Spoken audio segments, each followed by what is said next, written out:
अय रामा ये इकडं आलोय आलोय. लगेच थंडी पडली आहे राव. सकाळच्या जागा येत नाही बाय काय केलं गाठ पाणी अंगावर घ्यायला म्हणजे अगं अंगावर नुसता गाठ आहे तर कोणता महिनाभर असं काय काय हे बघ इलेक्शनच्या रिसर्च आहे राव दर तात्या या सरकारने किती योजना काढल्या आहेत का मग काय रे अरे म्हणजे लाडकी बहीण मावशी नानी यावेळी एखादी लाडकी बायको दिली असती का तुझ्या मायला तुझ्या उतावळा नवरा उडल पाशी फिरत आहे तुझं तुला एक चालला निघालाय ना एवढी मावाची पोरं आहे ना एवढी हक्काची बायको सोडून कशाला बाहेर कोण मारायला रे अरे गरीबा कोण देत रे कसं आहे तिली चिकनी आहे पाय मामा आधी बोलत होता की आपण रामाचा भाव विकून टाकू पण ते काय झालं मामीच्या भावानं एका अधिकाऱ्यासोबत तिथं देऊन दिलं की तुझा चान्स देणार मामा तुझ्या काय करावं आता आम्हाला तर आपले हात पाय हलावा लागतील ना अरे पण पोरीचं भलं होईल ना ते विचार करा की अरे तसं नाही कसं आहे शास्त्र अधिकारी आहे आणि पोरगा एकूच आहे आई बाप सारखं आजारी पडत राहतात मी ऐकले एका महिन्यानंतर द्यायचं लगीन ठरलंय पोरं काय करते का नाही काय काम म्हणता आहे की नाही त्याला अहो चहा नाही प्यायची का ते आऊट तुमच्या अय बस की रामा दोन दोन वेळ चहा पिऊ दोन दोन नमस्कार आम्ही सिद्धकला आयुर्वेद महाविद्यालयाचे विद्यार्थी MUHS अंतर्गत येत्या HIV आणि AIDS बद्दल जनजागृती या विषयाअंतर्गत एका पथनाट्याद्वारे तुमच्यापर्यंत पोहोचण्याचा प्रयत्न करीत आहोत आताच आपण पाहिले या गावात एका मुलीचं लग्न ठरलं परंतु लग्न ठरवताना कुंडली जुळवली जाते जसं आताची तरुण पोरं वाईफ मॅच करतात तसंच ब्लड टेस्ट देखील केली पाहिजे का आणि ती किती गरजेची आहे चला पाहूया अय शांता कशी काय ग मी बरी ग अगं मला तुला माहिती काय या महाभावाच्या आपटीचं लगीन मोडलं म्हणा काय कशी काय ग पोर तर चांगली होती बाहेर कुठे काय लफडं होतं काय आणि पोर तर मस्त पैसा आले होतं की अगं नाही ग त्या पोराचं मायबाप सारखं बिमार पडायचं म्हणा आणि मग तिच्या सासऱ्याचं ऑपरेशन होतं तेव्हा डॉक्टरांनी तपास केला आणि डॉक्टरांना कळलं की त्याला तो रोग आहे म्हणून तो रोग म्हणे शिवपाल होऊन गड्यानं काय झालं काय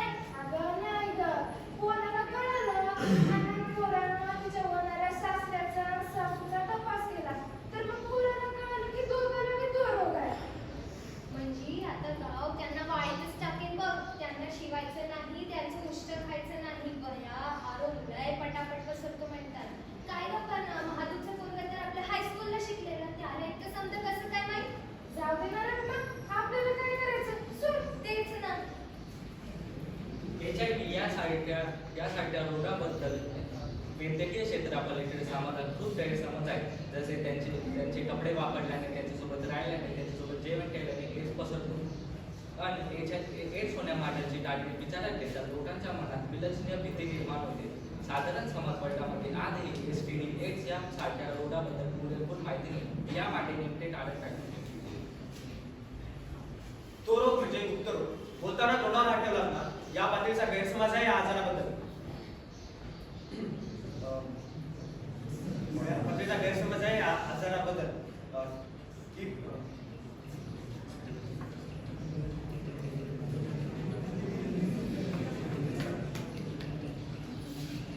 हा मुलगा तर म्हणतो त्यांच्यासोबत खायला लागत नाही पण प्रशांतच्या आईवडील तर सतत आजारी असायचे आणि तो तर किती निरोगी होता सकाळी जिम दिवसभर काम आणि रात्री दारू आणि दिवसभर कॉलेजच्या पोरी फिरवायच्या बरं झालं आपली अप्पी लवकर वाचली हो ना पण काय ग हा एड्स झाला हे कळणार तरी कसं म्हणजे कसं सर्दी झाली की नाक वाहतंय कारण खोकला तर मलाही आहे घशात कसं तरी होतंय तसे त्याचे आई वडील आजारी आहेत पण तो तर अजून पण ठणठणीत आहे आता काय माहित दारूनी शरीरात वेगळी शक्ती येत असेल आणि तसंही दारूच्या नशेत माणसाला कोणत्या आजाराचं भान लागतं हो ना HIV व्हायरसचे इन्फेक्शन झाल्यानंतर 5 ते 20 वर्षानंतर त्याचे पूर्णपणे लक्षणे दिसून येतात हा त्याचा इन्क्युबेशन पिरियड HIV व्हायरसचे इन्फेक्शन झाल्यानंतर शरीरातील इम्युनिटी म्हणजेच रोग प्रतिकार क्षमता कमी होण्यास किमान 6 महिने लागतात म्हणजेच HIV ची लक्षणे दिसून आल्यास त्या व्यक्तीला पुन्हा 6 महिन्यानंतर तपासणी करावी लागते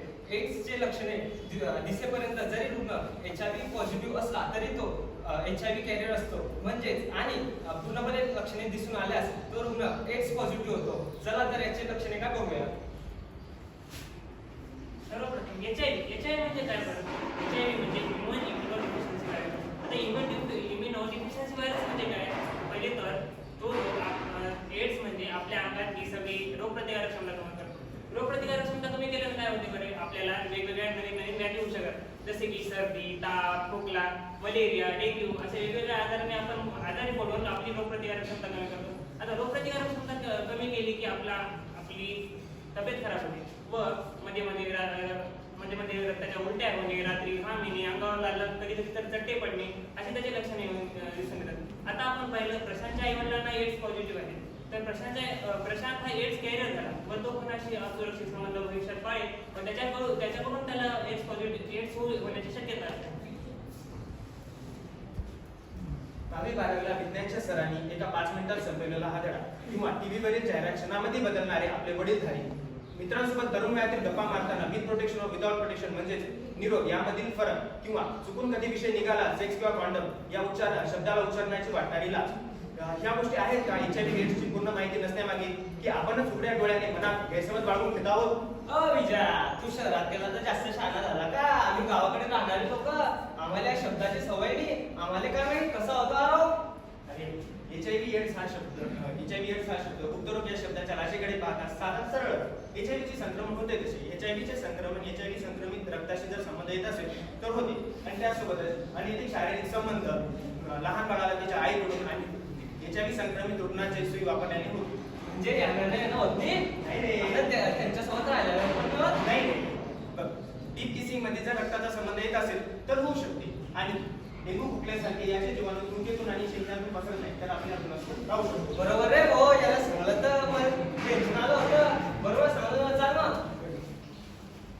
काय हे सगळे सांगितलेले लक्षणं तर देखील मलाही जाणवत आहे. सर्दी, खोकला, सतत थकवा आणि काल तर थुंकातून रक्तही हलतं. नको बाबा, असं नको व्हायला. मी तर असं काही केलंच पाहिजे. मला आजच हॉस्पिटलला जायला हवं आणि ब्लड टेस्ट करायला हवी.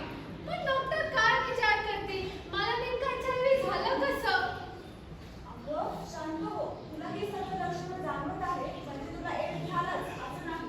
त्यासाठी डॉक्टरांच्या सल्ल्याने काही टेस्ट करावे लागतात, जसे की antigen antibody test, nucleic acid test, ELISA म्हणजेच एन्झाइम इम्युनोसॉल्व्हंट ऍसिड व PCR. आणि सर्वात महत्त्वाचं म्हणजे या सर्व टेस्टमध्ये आपली माहिती गोपनीय राहते, त्यामुळे तुला काळजी करायचं काहीच कारण नाही.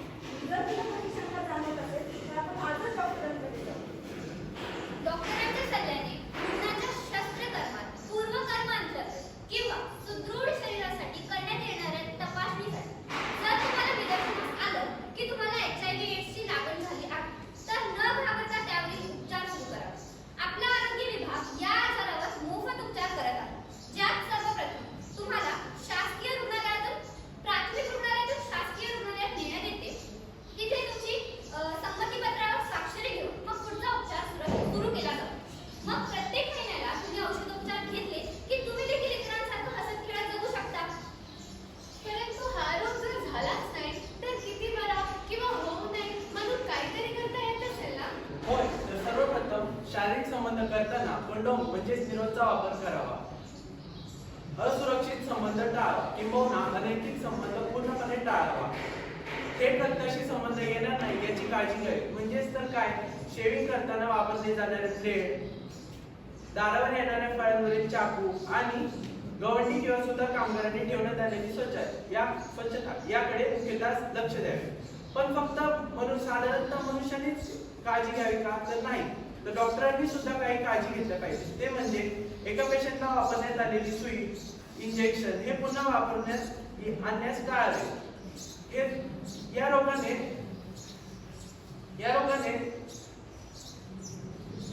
जीवनाश करणाऱ्या रोगाला त्रस्त करून ठेवले आहे. पण यामुळे घाबरून न जाता योग्य वेळेवर उपचार करून त्याला चांगले जीवन मिळू शकते.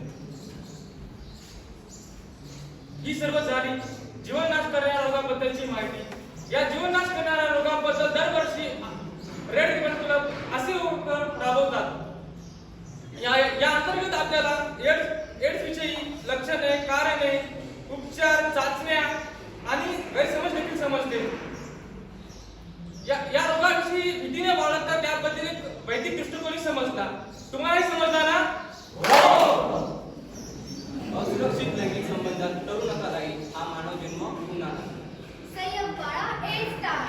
आजार नाही सोपा म्हणून ते आपण स्वतः जपा. चाचणी करा रक्ताची, समस्या टाळा एड्सची. धन्यवाद.